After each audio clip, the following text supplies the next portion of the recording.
ناظرین گرامی السلام علیکم ورحمۃ اللہ وبرکاتہ۔ سیدھی بات کے تازہ ترین پرائم ٹائم میں آپ لوگوں کا استقبال ہے۔ ناظرین گرامی، میں انصار عزیز ندوی اس وقت آپ لوگوں کے سامنے ایک اہم ترین موضوع پر گفتگو کرنے جا رہا ہوں۔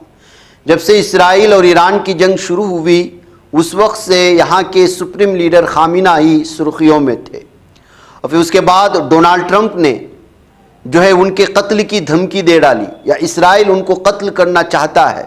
اس طرح کی جب خبریں اور سرخیاں انٹرنیشنل میڈیا میں آنے لگی تو لوگ کھوجنا شروع کر دیا کہ آخر یہ کون ہے جن کے بارے میں اسرائیل بھی ڈر محسوس کرتا ہے اور امریکہ بھی اس سے وحشت کھاتا ہے۔ ایسے میں لوگ اپنے اپنے اعتبار سے، الگ الگ اعتبار سے ان کے بارے میں لکھنا شروع کیا، کھوجنا شروع کیا۔ کسی نے کچھ مرچ مسالہ لگایا، نہ جانے کیا کیا کچھ۔ لیکن میں آج کچھ تفصیلات ان کے بارے میں لے کر کے نیوز فارسی کے حوالے سے آپ کے سامنے آیا۔ اسرائیل کا کہنا ہے کہ اس کے ایران پر حالیہ حملوں کا مقصد ایران کی جوہری صلاحیتوں سے اسرائیل کی سلامتی کو لاحق خطرات کو دور کرنا ہے۔ تاہم اسرائیلی وزیر اعظم بنیامین نیتن یاہو کہتے ہیں کہ اسرائیلی حملوں کے نتیجے میں تہران میں برسر اقتدار رجیم تبدیل بھی ہو سکتی ہے، یعنی کہ وہ آیت اللہ خامنہ ای کو بدلنا چاہتے ہیں۔ اس سے قبل انہوں نے ایرانی عوام سے اپیل کی تھی کہ وہ اپنے لیڈروں کے خلاف اٹھ کھڑے ہوں، یعنی وہ بغاوت کریں۔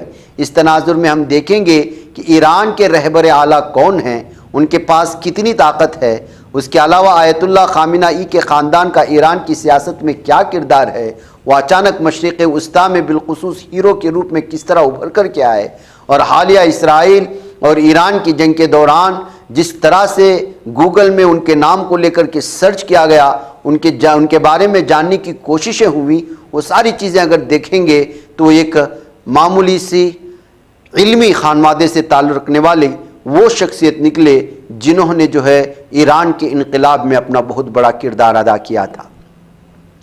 جی ہاں، آیت اللہ علی خامنہ ای 1979 کے انقلاب کے بعد ایران کے رہبر اعلیٰ بننے والے دوسرے شخص ہیں، اور 1989 سے اس عہدے پر وہ فائز ہیں۔ بہت سے نوجوان ایرانیوں نے ہمیشہ سے انہیں ہی اس کردار میں دیکھا ہے۔ وہ ایرانی ریاست کے طاقت کے مراکز میں مرکزی حیثیت رکھتے ہیں۔ بطور رہبر اعلیٰ خامنہ ای کو کسی بھی حکومتی معاملے میں ویٹو کی طاقت حاصل ہے۔ اس کے علاوہ ان کے پاس یہ اختیار بھی ہے کہ وہ جس کو چاہیں کسی بھی عوامی دفتر کے امیدوار کے طور پر چن سکتے ہیں۔ ریاست کے سربراہ اور فوج کے کمانڈر ان چیف ہونے کے ناطے وہ ایران کے سب سے طاقتور شخص کے طور پر جانے جاتے ہیں۔ آیت اللہ خامنہ ای 1939 یعنی 1939 میں ایران کے دوسرے سب سے بڑے شہر مشہد کے ایک مذہبی خاندان میں پیدا ہوئے۔ وہ اپنے بھائی بہنوں میں دوسرے نمبر پر ہیں، اور ان کے والد ایک درمیانے درجے کے شیعہ عالم دین تھے۔ انہوں نے بچپن میں مذہبی تعلیم حاصل کی، اور 11 برس کی عمر میں وہ ایک عالم کے طور پر اہل ہو گئے تھے۔ اپنے دور کے دیگر عالموں کی طرح ان کے کام کی نوعیت مذہبی ہونے کے ساتھ ساتھ سیاسی بھی تھی۔ بطور ایک بااثر خطیب وہ شاہ ایران کے نقادوں میں شامل ہو گئے۔ بالآخر 1979 کی اسلامی انقلاب کے نتیجے میں ایران کے شاہ کا تختہ الٹ دیا گیا۔ خامنہ ای کئی برسوں تک روپوش رہے، اور انہیں جیل میں بھی بہت سارا وقت کاٹنا پڑا، بلکہ کئی ماہ۔ شاہ ایران کی خفیہ پولیس نے انہیں 6 مرتبہ گرفتار کیا، اور انہیں تشدد کا بھی سامنا کرنا پڑا۔ 1979 کے انقلاب کے 1 سال بعد آیت اللہ روح اللہ خمینی نے انہیں تہران میں جمعے کی نماز کا امام مقرر کر دیا تھا۔ 1981 میں یعنی 1981 میں خامنہ ای صدر منتخب ہوئے، جبکہ 1989 میں روح اللہ خمینی کی وفات کے بعد مذہبی رہنماؤں نے انہیں آیت اللہ خمینی کا جانشین مقرر کر دیا۔ سپریم لیڈر خامنہ ای بہت کم ایران سے باہر جاتے ہیں۔ وہ مرکزی تہران میں واقع کمپاؤنڈ میں اپنی اہلیہ کے ہمراہ ایک سادہ زندگی گزارتے ہیں۔ کہا جاتا ہے کہ وہ باغبانی اور شاعری کے شوقین ہیں۔ 1980 کی دہائی میں ان پر ہونے والے ایک قاتلانہ حملے کے بعد سے خامنہ ای اپنا دایاں بازو استعمال نہیں کر سکتے۔ خامنہ ای کے اپنے اہلیہ منصورہ خجستہ باقر زادہ سے 6 بچے ہیں، جن میں 4 بیٹے اور 2 بیٹیاں شامل ہیں۔ خامنہ ای خاندان شاذ و نادر ہی عوام یا میڈیا کے سامنے آتا ہے۔ خامنہ ای کے بچوں کی نجی زندگی کے بارے میں سرکاری اور مصدقہ اطلاعات بہت محدود ہیں۔ ظاہر سی بات ہے کہ بہت ہی سیکورٹی میں رہنا پڑتا ہے، بلیک میلنگ ہو سکتی ہے، اغوائی ہو سکتی ہے، کہیں پر بھی جاسوس دشمن ان پر حملہ کر سکتے ہیں۔ اس لیے اس طرح کے بڑے بڑے لیڈران اور ایران جیسے علاقے جہاں موساد جیسے جاسوس ہر تیسرے صف میں پائے جا رہے ہیں، ان کی نگاہوں سے بچنا بہت ضروری ہوتا ہے۔ اس لیے اس طرح کے لیڈران کو روپوشی کی زندگی ہی نصیب ہوتی ہے۔ ان کے بچوں میں ان کے دوسرے بیٹے مجتبی اپنے اثر و رسوخ اور خامنہ ای کے قریبی حلقوں میں اپنے کردار کی وجہ سے سب سے زیادہ جانے جاتے ہیں۔ مجتبی نے تہران کے علاوی ہائی اسکول سے تعلیم حاصل کی۔ یہ وہی اسکول ہے جہاں روایتی طور پر ایران کے اعلیٰ سرکاری عہدیداروں کے بچے پڑھتے ہیں۔ ان کی شادی قدامت پسند شخصیت غلام علی حداد عادل کی بیٹی سے اس وقت ہوئی جب وہ عالم نہیں بنے تھے اور قم میں مذہبی تعلیم شروع کرنے کے بارے میں سوچ رہے تھے۔ مجتبی نے 30 برس کی عمر میں قم کے مدرسے سے باقاعدہ مذہبی تعلیم حاصل کرنے کا آغاز کیا۔ سال 2000 کی دہائی کے وسط تک ایران کی سیاسی حلقوں میں مجتبی کا اثر و رسوخ کافی بڑھ گیا ہے، لیکن اس بارے میں میڈیا میں بہت کم بات کی جاتی ہے۔ سن 2004 میں مجتبی پہلی مرتبہ اس وقت خبروں کی زینت بنے جب مہدی کروبی نامی صدارتی امیدوار نے آیت اللہ خامنہ ای کے نام کھلے خط میں ان پر پس پردہ احمدی نژاد کی حمایت کے لیے کام کرنے کا الزام لگایا۔ 2010 کے دہائی سے انہیں ایران کے بااثر ترین شخصیات میں سے ایک کے طور پر دیکھا جاتا ہے۔ خیال کیا جاتا ہے کہ خامنہ ای انہیں اپنے جانشینی کے لیے موزوں ترین امیدوار کے طور پر دیکھتے ہیں، تاہم کچھ سرکاری ذرائع اس بات کی تردید کرتے ہیں۔ آیت اللہ کوئی بادشاہ نہیں جو اپنا تخت اپنے بیٹے کو سونپ سکے، تاہم مجتبی آیت اللہ خامنہ ای کے قریبی حلقوں بشمول رہبر اعلیٰ کے دفتر میں کافی اثر و رسوخ رکھتے ہیں۔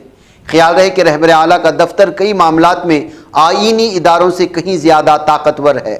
خامنہ ای کے سب سے بڑے بیٹے مصطفیٰ خامنہ ای ہیں۔ ان کی اہلیہ مذہبی رہنما عزیز اللہ خوشوقت کی بیٹی ہیں۔ مصطفیٰ اور مجتبی نے 1980 کی دہائی میں ایران اور عراق کے درمیان جنگ کے دوران اگلے محاذوں پر خدمات سر انجام دینے کی بات کہی جاتی ہے۔ علی خامنہ ای کے تیسرے بیٹے مسعود 1972 میں پیدا ہوئے۔ ان کی شادی قم کے مدرسے کے معلموں کے ایسوسی ایشن سے تعلق رکھنے والے عالم سید محسن خرازی کی بیٹی سے ہوئی۔ مسعود خامنہ ای سیاسی حلقوں سے دور رہتے ہیں، ان کے بارے میں معلومات بہت محدود ہیں۔ وہ پہلے اس دفتر کے سربراہ تھے جو آیت اللہ خامنہ ای کے لیے ایک اہم پروپیگنڈا مرکز کے طور پر کام کرتا ہے۔ اس کے علاوہ یہ دفتر ان کے والد کے کاموں کو محفوظ کرنے کا کام بھی کرتا ہے۔ خامنہ ای کی سوانح حیات اور یادداشتیں مرتب کرنے کی ذمہ داری بھی مسعود پر ہے۔ خامنہ ای کے سب سے چھوٹے بیٹے میثم 1977 میں پیدا ہوئے اور اپنے باقی تینوں بھائیوں کی طرح وہ بھی عالم ہیں۔ ان کی اہلیہ ایک بااثر تاجر محمود لولاچیان کی بیٹی ہیں، جن کے بارے میں مشہور ہے کہ 1979 کے انقلاب سے قبل انقلابی مذہبی رہنماؤں کی مالی اعانت کیا کرتے تھے۔ میثم نے اپنے بڑے بھائی مسعود کے ساتھ اپنے والد کے کاموں کو محفوظ رکھنے کی ذمہ دار دفتر میں کام کیا ہے۔ خامنہ ای کی بیٹیوں میں بشریٰ اور ہدا کے بارے میں بہت محدود معلومات دستیاب ہیں۔ یہ دونوں اپنے بھائی بہنوں میں سب سے چھوٹی ہیں اور 1979 کے اسلامی انقلاب کے بعد پیدا ہوئی ہیں۔ 1980 میں پیدا ہونے والی بشریٰ کی شادی غلام حسین محمد محمدی گلپایگانی کے بیٹے محمد جاوید گلپایگانی سے ہوئی۔ غلام حسین محمد محمدی خامنہ ای کے دفتر میں چیف آف اسٹاف ہیں۔ خامنہ ای کی سب سے چھوٹی اولاد ہدا 1981 میں پیدا ہوئی۔ ان کی شادی مصباح الہدا باقری سے ہوئی ہے جو امام صادق یونیورسٹی میں پڑھاتے ہیں۔ تو ناظرین گرامی، یہ ان کی خاندانی تفصیلات ہیں، ان کے بارے میں تفصیلات ہیں۔ بہرکیف اور بھی الگ الگ اعتبار سے تفصیلات ملتی ہیں، لیکن مصدقہ ذرائع معلوم نہیں ہوتی، جس میں سے بالخصوص خامنہ ای صاحب کے ان کی نجی زندگی کے سلسلے میں اور جب انقلابی دور میں ان کے ساتھ ہونے والے مختلف قسم کے رضا پہلوی نے جو بالخصوص جو ہے جیل بنا رکھا تھا، اس جیل میں انہوں نے کیسی زندگی گزاری، کس طرح سے ان کو مارا گیا، یہ ساری تفصیلات آتی ہیں، کبھی اس پر بھی تبصرہ کرنے کی کوشش ہوں گی۔ فی الحال کے لیے مجھے اجازت دیں۔